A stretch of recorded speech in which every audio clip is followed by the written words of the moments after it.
Аферата со прислушувањето се граничи со државен удар, изјави пратеникот од ВМРО ДПМН Бојан Стојановски. Пратеникот вели дека ВМРО ДПМН бара одговорност за наводите дека во време кога СДСМ беше на власт, државните служби незаконски следеле опозицијски политичари, новинари, обвинители, користејќи ги ресурсите на државата. Во период од 5 години помеѓу 2019 и 2024 злоупотребувала државни ресурси за оперативно следење и оперативна обработка на лидерот на опозицијата, на бизнисмени, на новинари, на медиуми.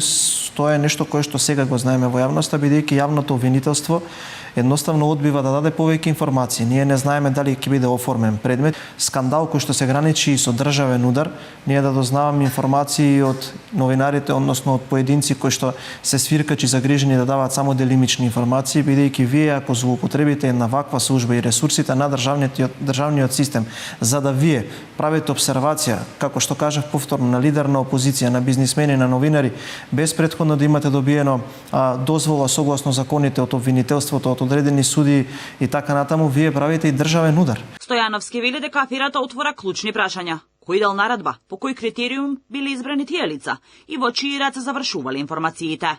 Од СДСМ пак тврдат дека нема афера, туку дека власта на ВМРО ДПМН сака да креира приказна. Е афера или не афера? Се прекршиле ли законите овластувањата или не?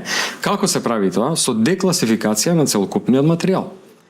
При тоа не се потребни ниту судски одлуки, ниту ништо. Материјалите може да ги, согласно законот, може да ги декласифицира институцијата која што претходно ги класифицира, а тоа е самата Агенција за национална безбедност.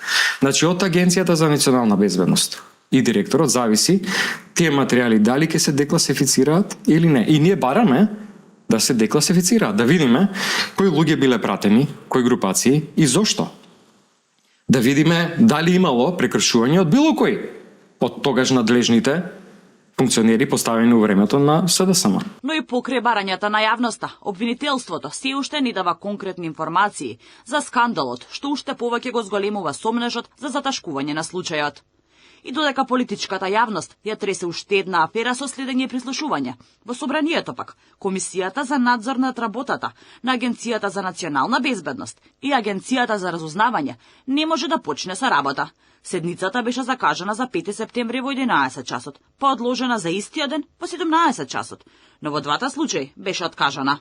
Најновата најава е за среда, 10 септември во 10 часот. Председател на комисијата е пратеникот Скиндер Раџепи, кој иако нема безбедносен сертификат, вели дека моделот требало да биде како во Словенија, со самиот мандат пратениците да имаат пристап до доверливи информации.